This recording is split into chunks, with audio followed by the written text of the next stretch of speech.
The Nashville Predators and why I think they could have potential dark horse candidacy going into the playoffs. I want to make it very clear off the bat, I am not a Nashville Predators fan, so this is not some fanboy coming at you and saying, oh, my team's the best, my team's going to make the playoffs, my team's going to do the best because they're my team. No, I've just been watching the Nashville Predators the last few days, ever since they bumped off that win streak.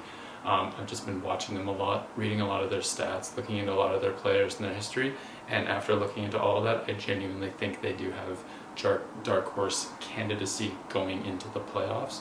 I don't think they're gonna win the cup right away. I'm not saying I'm putting all my money on them winning the cup. I don't think that.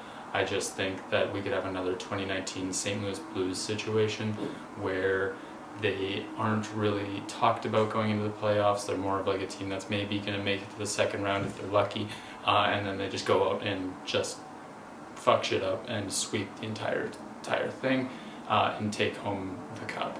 I already have a lot of people, I can hear them already coming at me saying that I'm an idiot, saying that I'm just throwing out a random take to be different, and that's totally fine. If you disagree, whatever. This is just my opinion, this is just what I've seen, and this is kind of my rationale going into this playoffs. I wouldn't put all my money on Nashville. I'm not saying that I'm going to bet my house on it at this point. I do think other candidates are more likely to win the cup, like Florida, like Colorado, like Carolina, or even Edmonton. I think those teams have a better shot just statistically and just looking at the numbers wise than Nashville does, but I just simply cannot deny that Nashville is looking really good, and I think that they're going to really pull the rug out from people who are underestimating them a tiny bit. Speaking of that win streak, they were really good in that win streak, and they've been pretty much refusing to stop winning ever since. Yes, they've had those few down days, but in that win streak they beat Vegas, the Stanley Cup winning contenders, they beat Colorado, and then they also just recently slapped the Jets. So I think they genuinely are a threat, and I think that they will get played down to a lot in the playoffs. I don't see them necessarily being taken seriously, like if they come up against a proper team in the first round. I think they will be not taken seriously, and I think they will be surprise some people for sure. Saros this season has been incredible. He's really added that extra layer of defense that they've needed. Also, like with UC Saros, he's been just consistently good throughout the years, but this season he's really kind of blossomed into his own, I feel, and that's not me just saying that because he's on my fantasy team. I just genuinely think he's been doing a really good job and then pulling in those key saves when he needs to. Roman Josi has also been Roman Josi. He's been himself. He's been scoring at will. He makes it really look very easy, and he's been probably their most consistent piece over the years, and he is arguably the best offensive defenseman in the league, and he can really fill in that kind of Cale Makar spot that Colorado had, and I really think that will come handy in the playoffs, and that will definitely leave people head scratching a lot with rival fans.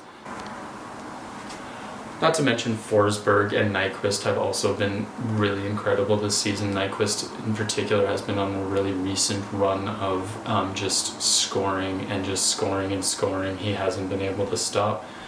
Seeing him lately has been really impressive, the way he's able to just drive the net and kind of create those chances and be a part of the play. Yes, he's on a line with O'Reilly and Forsberg, but I don't think that discounts him that much. Scoring is still scoring, and he's been doing a lot of it.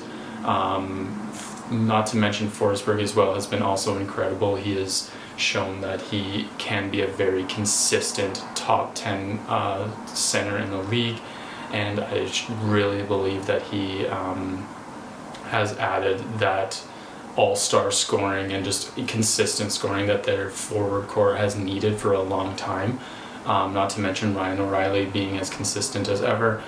He seems to be aging gracefully in the way that he's able to just keep plays done. He's able to get in the mix and keep up with the more modern game, even if he's on the older side. So I think that with that top line there, that is a pretty dangerous top line. Even guys on the second and third line like Sissons and Novak, they've been adding a really nice depth scoring to the team that has been really kind of on fire as of late. A lot of people are quick to jump onto the overall stats and say like, oh, like they only have 37 points in 56 games. Like, yeah, I know, I get that. That doesn't look like it's game changing or if it's gonna really help them or come a full circle in the playoffs. I just really think as of late, if you've been watching them in the last 10 or so, 10, 15 even games, they have been really consistent and they have been really good both two sides of the ice. And I really think that they add a level of scoring touch that is also very needed on the depth. Their team overall is very much not a all-star team. They have their core guys that are the face of them, like Forsberg, Josi, Saros, all those guys. Those are the faces of each position, really. But overall, people have not been entirely impressed with their depth, both offensively and defensively.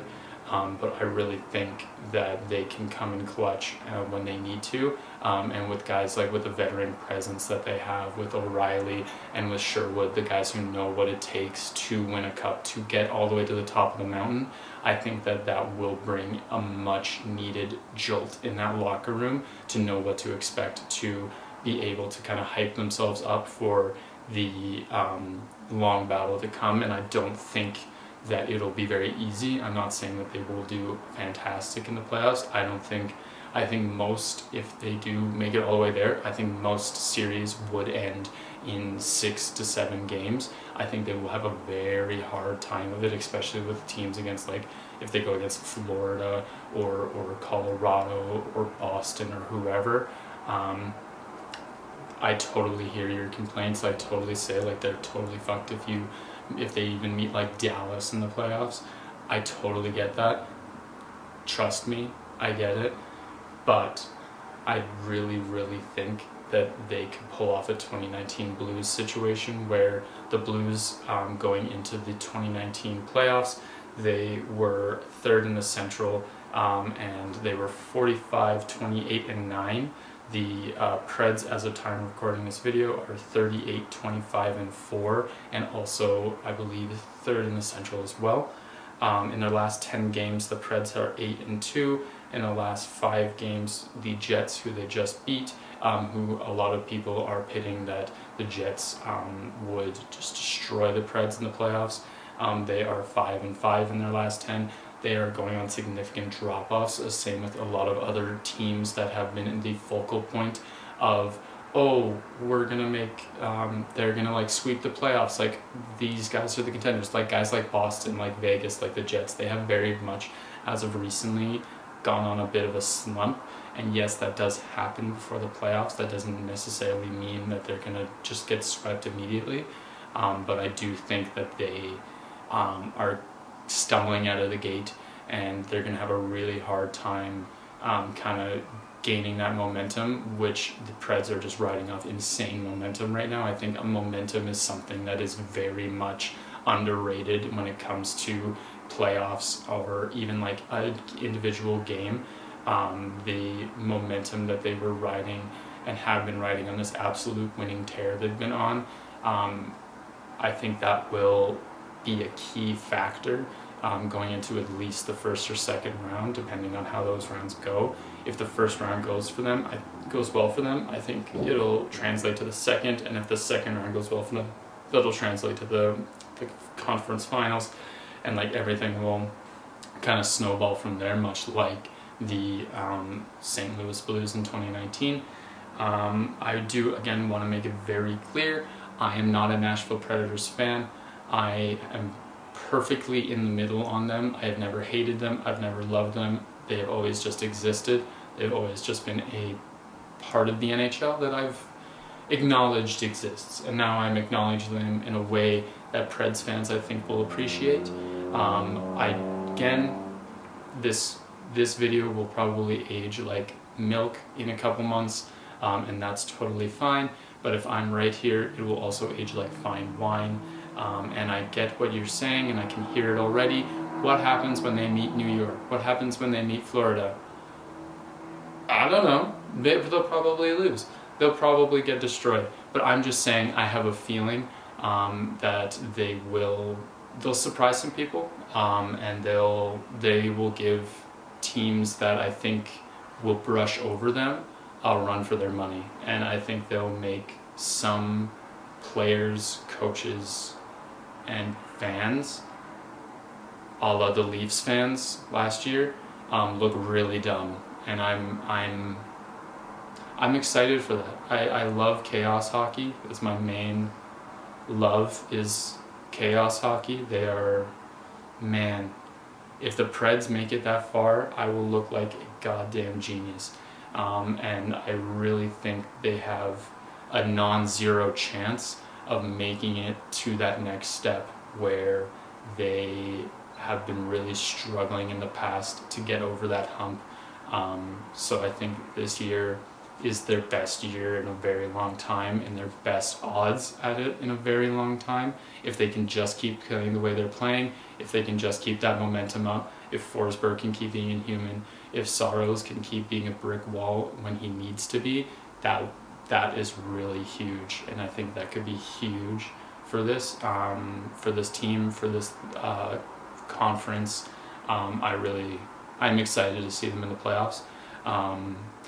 Again, I could be completely wrong. Feel free to absolutely destroy me in the comments. I'm sure all my friends who I've talked to about this have said that I'm completely insane, and I get it. That's totally fine. I just think, I don't know, I have a feeling, and I think when you have a feeling, you just gotta go with it, and I got a feeling and I'm going with it. I've made this clear. I'm never gonna acknowledge this take again, and we're gonna see what happens. I tweeted it out randomly one night and was just like, hey, I think the Nashville Predators are going to win the Stanley Cup. And I never ever gave any context. I just tweeted that out there, so if it comes true, I look like a genius and I'm predicting the future. Yeah, at the end of the day, I don't know what's going to happen. They're probably going to get destroyed by some team first or second round. I think Dallas will definitely be a thorn in their side. So I guess we'll see. Thanks for watching. Bye.